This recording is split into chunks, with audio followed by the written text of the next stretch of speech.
Hello टेकियंस, this is Kunwar and welcome to the techie lab.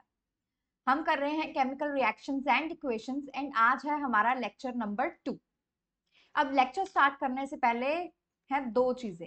पहला है आपके डाउट्स एंड दूसरा है नोट्स। अगर आपको किसी भी तरह का डाउट है क्लास में कुछ भी, देन आप उसको कमेंट सेक्शन में डाल सकते हो। I will revert back. Secondly, अगर आप कमेंट सेक्शन में नहीं डालना चाहते हो देन ईमेल भी दिया हुआ है, जीमेल आईडी आपको दी हुई है, आप वहां पर मुझे मेल कर सकते हैं। Then comes notes. नोट्स का जो लिंक है वो डिस्क्रिप्शन में अवेलेबल है। वो लिंक आपको डायरेक्टली ले जाएगा कहाँ पर? आपको एक ड्राइव लिंक पे, जो कि हमारा है चैप्टर लिंक। उस चैप्टर का आपको क्या करना है? Select lecture number. जैसे आपको लेक्चर 5 चाहिए, 13 चाहिए, 20 चाहिए, तो आपको सिर्फ वो लेक्चर जो है वो सिलेक्ट करना है and then you can download it for free. I hope this is clear. तो चलिए चलते हैं, हमारा जो नया चैप्टर है उसका लेक्चर नंबर 2 स्टार्ट करते हैं विद एक्टिविटी। अब देखो, एक्टिविटी 1.2 में हम क्या कर रहे हैं? हमने लिया लेड नाइट्रेट सोल्यूशन। ठीक है, हमने यहाँ पे सोल्यूशन लिया है। यूजुअली ये जो हमारे पास कंपाउंड्स रहते हैं ये सॉलिड्स में होते हैं, आपको उनका सोल्यूशन जो है वो बनाना पड़ता है। ठीक है, तो हमने दो तरह के सोल्यूशन लिए हैं। एक लिया है लेड नाइट्रेट, दूसरा लिया है पोटेशियम आयोडाइड। फिर हमने क्या किया? इन दोनों सॉल्यूशंस को आपस में हमने मिला दिया। अब जब हमने इनको मिलाया तो वो बोल रहा है कि आपने क्या ऑब्जर्व किया वो बताइए। तो जैसा कि आप डायग्राम में भी देख सकते हैं कि हमने क्या देखा कि जैसे ही इन दो सॉल्यूशंस को आपस में मिलाया गया देन हमारे पास क्या बना? कुछ येलो प्रेसिपिटेट्स बने हैं। कुछ येलो तरह का सॉल्यूशन हो गया एंड कुछ इनसॉल्यूबल सब्सटेंस जो है वो बना है। ठीक है, पीपीटी अभी रहने दो, प्रेसिपिटेट अभी रहने दो। इनसॉल्युबल सब्सटेंस येलो कलर का हमारे पास यहाँ पर बना है। ठीक है, तो अब ये कैसे हुआ, ये क्यों है? तो इससे पता लग रहा है कि किसी तरह की केमिकल रिएक्शन हुई है, क्योंकि फिजिकली तो आप इसको एक्सप्लेन ही नहीं कर सकते हो। मतलब किसी तरह की इन दोनों जो हमारे कंपाउंड्स हैं इनमें इनमें क्या हुई? केमिकल रिएक्शन हुई, जिसकी वजह से हमें कुछ नया मिला है।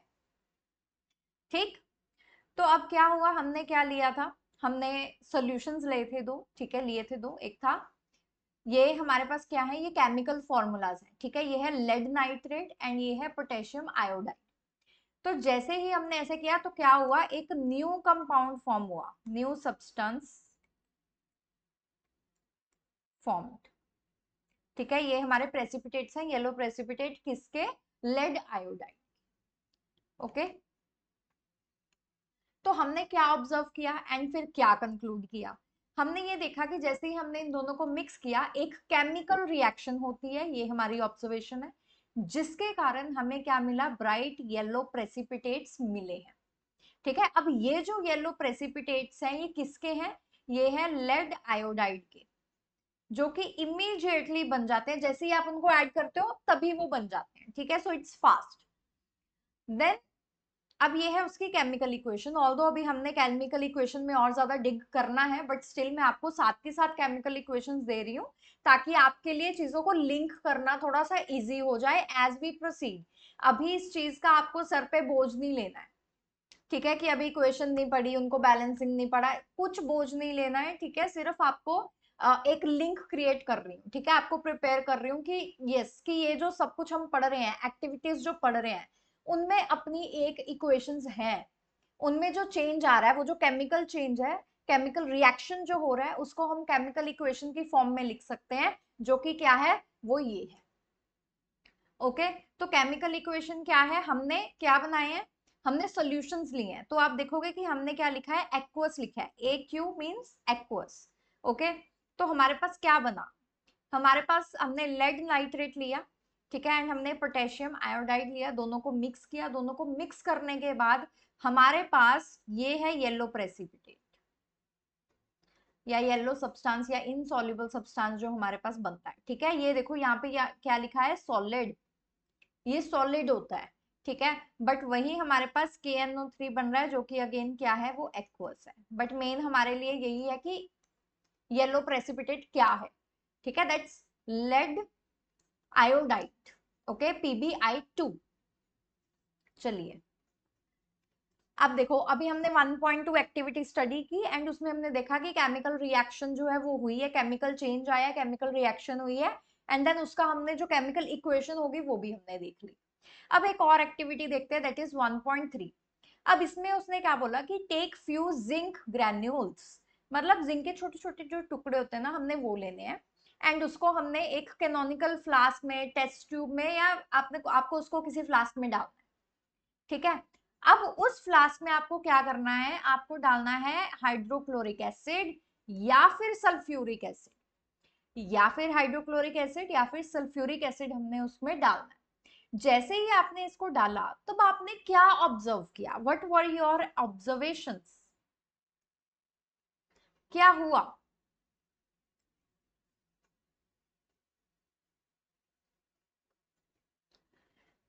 फिर वो बोल रहा है कि आप अभी कैनोनिकल फ्लास्क को या टेस्ट ट्यूब जिसमें भी आपने अपने ग्रैन्यूल्स या फिर जो एसिड है वो डाला है, उसको आप टच करके देखो अभी क्या चेंज दिखा आपको। अब वो बोल रहा है कि क्या टेम्परेचर कम हुआ है या बढ़ा है, टेम्परेचर में कोई फर्क आया है एक्सपेरिमेंट करने से पहले एंड उसके बाद। तो आप देखोगे कि ये हमारे पास है जिंक ग्रेनुअल्स, ठीक है, इसका एटॉमिक नंबर हमारे पास रहता है 30। हमने लिया फ्लास्क, फ्लास्क में हमने जिंक ग्रेन्यूल्स डाले, बीच में हमने डाइल्यूट सल्फ्यूरिक एसिड डाल दिया, ठीक है, एंड एक कॉर्क लगाई ताकि वो कंप्लीटली बंद हो जाए एंड एक ग्लास ट्यूब लगाई। हमने उसमें ऑब्जर्व क्या किया, हमने देखा कि एक ब्रिस्क एफर्वेसेंस आ रही है, बबल्स आ रहे हैं, ठीक है, एक तरह की गैस जो है वो निकल रही है, ये हमारी ऑब्जर्वेशन है। तो हमने क्या ऑब्जर्व किया कि एफर्वेसेंस है, फिजिंग साउंड है, ठीक है, जो कि जिंक ग्रेनुल्स जो है ना उनके पास से आ रही है, ठीक है।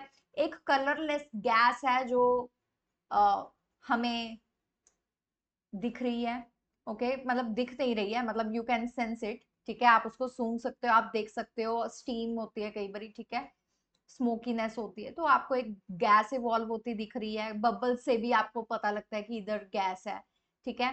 एंड देन जब आपने उस लास्ट क्या था, चेंज इन टेम्परेचर, जब आपने उसको टच किया तो क्या फर्क आया, तो जब आपने उसको फ्लास्क को टच किया तो आपने देखा कि टेम्परेचर बढ़ गया है, ठीक है, टेम्परेचर राइज हो गया, अब जो आपका फ्लास्क है वो गर्म हो गया है, ठीक।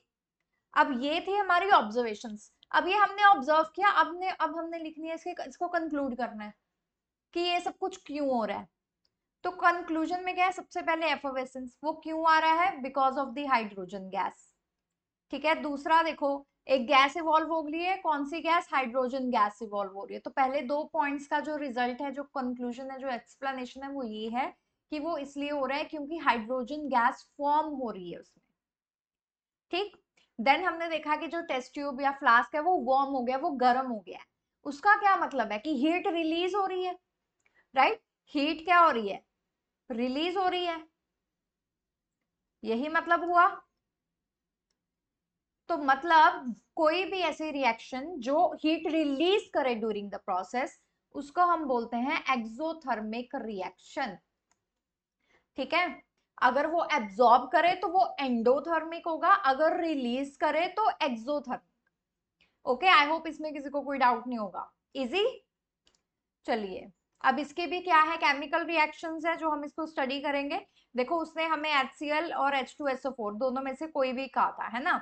तो जिंक है हमारे पास, ग्रेन्यूल्स है, सॉलिड की फॉर्म में है, हमने क्या डाला, HCl डाल दिया जो कि सोल्यूशन है, H2SO4 डाला जो कि सोल्यूशन है। तो जैसे ही हमने डाला क्या हो गया, हमें पता है कि H2 गैस रिलीज हो रही है, तो आपने पहले H2 गैस ही लिख दिया, ठीक है। अब H2 निकल गया, अब क्या रह गया आपके पास, फर्स्ट वाले में आपके पास जिंक रह गया है एंड क्लोराइड रह गया है, दो, एंड ये दोनों आपस में रिएक्ट करके क्या बना रहे हैं, जिंक क्लोराइड, ठीक है। अब दूसरे में देखो जिंक एंड H2SO4, हमें पता है कि दोनों रिएक्ट कर रहे हैं। अब इसमें से जो H है वो क्या बना रहा है, अपनी गैस बना रहा है, तो क्या रह गया, जिंक रह गया और SO4 रह गया। अब ये दोनों आपस में रिएक्ट करके क्या बना रहे हैं, जिंक सल्फेट बना रहे हैं, ZnSO4 एक्वस। ठीक है, अगेन आपको बोझ नहीं लेना है, ठीक है, कि क्या है, क्योंकि अभी आपको बताना है कि बैलेंसिंग कैसे करते हैं या कैसे मतलब लिखते हैं इक्वेशन को, बट स्टिल आपको जो है वो पता होना चाहिए कुछ कुछ, ठीक है, कि हम केमिकल रिएक्शन का चैप्टर कर रहे हैं। स्टिल कोई डाउट है, कुछ नहीं पता लग रहा है, कमेंट सेक्शन में डाल दो, ठीक है। चलो, अब देखो तो हमने क्या कंक्लूड किया। अब ये हमने पढ़ी क्यों थी दोनों रिएक्शन, ठीक है, जो हमने फर्स्ट जो हमारा कल का जो लेक्चर था उसमें हमने 1.1 डिस्कस की एक्टिविटी, जिसमें हमने ये कंक्लूड किया कि यस, कि केमिकल चेंज आ रहा है, केमिकल रिएक्शन हो रही है। आज हमने जो एक्टिविटीज डिस्कस की उसमें हमें पता है कि केमिकल रिएक्शन हो रही है, ठीक है, लेकिन इससे हमें क्या पता लगा, इससे हमें ये पता लगा फर्स्ट वाले में क्या हो गया था।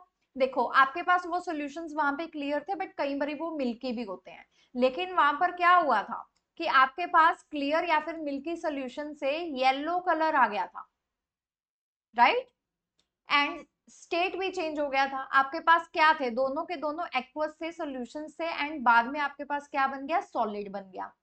जो आपके पास येलो कलर के प्रेसिपिटेट्स बने वो क्या थे, इनसॉल्युबल थे, वो सॉलिड्स थे, ठीक है। फिर हमने दूसरी एक्टिविटी की, दूसरी एक्टिविटी में हमने क्या किया, जिंक ग्रैन्यूल्स लिए, एंड उसमें क्या किया आपने, H2SO4 या HCl डाल दिया, एसिड डाल दिया, उसमें क्या हुई, गैस इवॉल्व हुई, ठीक है, गैस इवॉल्व हुई, प्लस साथ में जब आपने उसको टच करके देखा तो ये देखा कि टेम्परेचर भी चेंज हो गया, ठीक है। तो 1.2 से ये पता लगा, 1.3 से हमें ये पता लगा। तो ये जो 4 पॉइंट्स हमने पीछे जो एक्टिविटीज में किए, जो हमने कंक्लूड किए, वो हमें ये बता रहे हैं कि अगर इनमें से कोई भी चीज आपको चेंज होती दिख रही है, देन आपको पता लगेगा कि यस केमिकल रिएक्शन हुई है। कल हमने ये सवाल पूछा था कि हमें कैसे पता लगेगा कि केमिकल रिएक्शन हुई है, तो उसका जवाब है ये, ठीक है। सबसे पहले तो आपको यही पता होना चाहिए कि अच्छा हाँ, कि किसी तरह का केमिकल चेंज आ रहा है, जो हमने कल पढ़ा। आज हमने ये पढ़ा कि केमिकल चेंज आ रहा है, तो हमें कैसे पता लगेगा केमिकल चेंज आ रहा है, क्योंकि या तो उसकी स्टेट चेंज होगी, या उसका कलर चेंज हो गया, या उसमें गैस इवॉल्व हो रही है, या फिर उसमें टेम्परेचर चेंज हो रहा है। तो ये 4 पॉइंट्स बहुत इंपॉर्टेंट है, ठीक है, याद रखने हैं कि इन्हीं से हमें पता लगता है कि yes there is a some chemical process going on. Okay, I hope किसी को कोई डाउट नहीं होगा इसमें, अगर स्टिल कोई डाउट है then do let me know. Okay, अब देखो केमिकल इक्वेशंस पे आ जाते हैं। हमने जो पीछे पढ़ा था वो बेसिकली केमिकल रिएक्शंस का इंट्रोडक्शन है अभी तक का, ठीक है, कि हमें चेंज दिख रहा है, नहीं दिख रहा है, दिख रहा है तो मतलब कैसे पता लगेगा। अब हम देखते हैं कि हमें चेंज दिख गया है, हमें पता है रिएक्शन हो रही है, हमें उसको लिखना भी जरूरी है in the form of equation. अब कैसे लिखेंगे, तो सबसे पहले तो ना हमने इसको एज अ वर्ड इक्वेशन लिखना स्टार्ट किया। अब मैग्नीशियम को पूरा लिखा, ऑक्सीजन को पूरा लिखा, मैग्नीशियम ऑक्साइड को पूरा लिखा। अब now this is not wrong, ठीक है, ये रॉन्ग नहीं है, लेकिन आप देखो कि कितने आप अगर आगे केमिस्ट्री जब आप पढ़ोगे, ठीक है, थोड़ा हायर लेवल पे जाओगे, नाम इतने चुन्नू मुन्नू से नहीं है। केमिस्ट्री में बहुत सारे ऐसे आपको कंपाउंड्स मिलेंगे, ठीक है, मॉलिक्यूल्स मिलेंगे जिनके नाम बहुत बड़े बड़े हैं, लिखते लिखते थक जाओगे तुम, ठीक है। तो ये हमारे लिए एक फिजिबल मेथड नहीं था कि हमें केमिकल इक्वेशन को लिख सके, ठीक है। बट हाँ, ये जरूर क्लियर है कि जब भी हम एक केमिकल रिएक्शन लिख रहे हैं, ठीक है, in the form of equation, तो हमारे पास कुछ चीजें हैं जो आपस में रिएक्ट करती हैं। जो चीजें आपस में रिएक्ट करती हैं उसको हम बोलते हैं रिएक्टेंट्स, ठीक है। फिर क्या होता है, एक केमिकल प्रोसेस होता है, तो ये जो एरो है दैट रिप्रेजेंट्स के ओके इसमें कोई केमिकल चेंज आ रहा है। अब अगर आप कोई भी केमिकल चेंज लेके आने के लिए अगर आप कोई पर्टिकुलर कंडीशंस उसमें रखते हो तो वो आपको इस एरो पर ही मेंशन करनी है। लेकिन जब केमिकल चेंज आ गया, कोई नई चीज बन गई, ठीक है, तो जब आप कोई कंपनी जो है ना, अगर वो कुछ सेल करती है, कुछ बनाती है चीज, है ना, तो हम उसको कहते हैं प्रोडक्ट बनाया है ना, कि इन चीजों को यूज करके हमने ये प्रोडक्ट बनाया and now they have to sell it. तो हमने रिएक्टेंट्स को यूज करके अपना क्या बनाया, प्रोडक्ट बनाया यहाँ पे। ओके, तो मतलब रिएक्टेंट्स वो हैं जिनमें केमिकल चेंज आ रहा है, जैसे कि इक्वेशन में आप मैग्नीशियम एंड ऑक्सीजन को देख सकते हो, ठीक है। अगर मतलब जब ये रिएक्ट कर जाते हैं तब हमारे पास जो नई चीज बनती है, एक नया सब्सटेंस जो बनता है आफ्टर द रिएक्शन, उसको हम क्या बोल देते हैं, उसको हम प्रोडक्ट बोल देते हैं। ठीक है, तो जो हमारी बिल्कुल फर्स्ट इक्वेशन थी जहां पर हमने ये देखा था इक्वेशन, तो इसमें जो हमारा PbNO3 which is lead nitrate, जब वो रिएक्ट किया पोटेशियम आयोडाइड, ठीक है, ये क्या है, ये है रिएक्टेंट्स।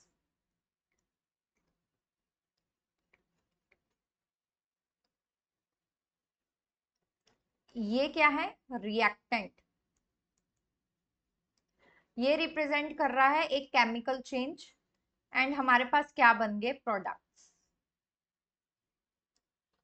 ओके, सेम वे में हेयर टू, तो ये साइड जो है हमारी, ये क्या है, ये है रिएक्टेंट्स। ओके, एंड जो ये एरो के राइट साइड है, ये है हमारे products. I hope this is clear. Okay, तो अब क्वेश्चन आया कि चलो ठीक है, हमें इक्वेशंस का पता लग गया, बट क्या हमारे पास कोई इजी तरीका है इनको लिखने का, because it's very cumbersome process कि हम पूरा पूरा नाम लिखें। सो यस, लकीली हमारे पास क्या है, एक तरीका है, साइंटिस्ट ने एक तरीका निकाला कि हम इतने बड़ी बड़ी जो इक्वेशंस हैं उनको छोटा करके लिख सके। ठीक है, तो वो तरीका क्या है कि instead of using the words we will use the chemical formula. तो मैंने जितनी भी पीछे इक्वेशंस लिखी है ना, उसमें मैंने क्या किया, मैंने इंस्टेड ऑफ राइटिंग की लेड नाइट्रेट जो है उसको मैंने ऐड किया पोटेशियम आयोडाइड के साथ, एंड देन हमारे पास जो है हमारा लेड आयोडाइड बना था। इसको लिखने की बजाय देखो कितना सारा टाइम, हम यूज करेंगे इनके केमिकल फॉर्मूलास। ठीक है, इनके केमिकल फॉर्मूलास को यूज करके हम लिखेंगे। ठीक है, तो एक केमिकल इक्वेशन क्या है, a chemical equation is something that represents the chemical reaction. Okay, अब देखो जैसे बिल्कुल फर्स्ट हमारा, अगर आपको कल का लेक्चर याद हो, हमने मैग्नीशियम रिबन का जो एक्सपेरिमेंट है वो किया था। अब मैग्नीशियम रिबन में क्या किया था, हमने उसको जलाया था, मतलब मैग्नीशियम हवा में जो ऑक्सीजन है उसके साथ रिएक्ट किया, तो magnesium plus oxygen gives magnesium oxide. अब देखो यहां पर Mg plus O2 gives you MgO। इसको हम बोलते हैं स्केलेटल केमिकल इक्वेशन। क्या बोलते हैं, स्केलेटल। अब मैंने इसको स्केलेटल क्यों बोला, और अगर आप इसको थोड़ा सा ध्यान से देखोगे, क्या एटम्स दोनों साइड बराबर है, नहीं है, है ना, तो ये जो एक ऑक्सीजन गया है वो कहाँ गया है, हमने ये लिखा है ना कि Mg plus O2 gives you MgO, यही लिखा है हमने।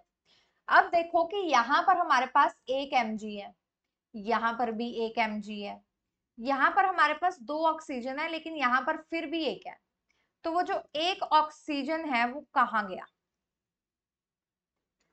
क्या मास कंजर्व्ड है यहां पर,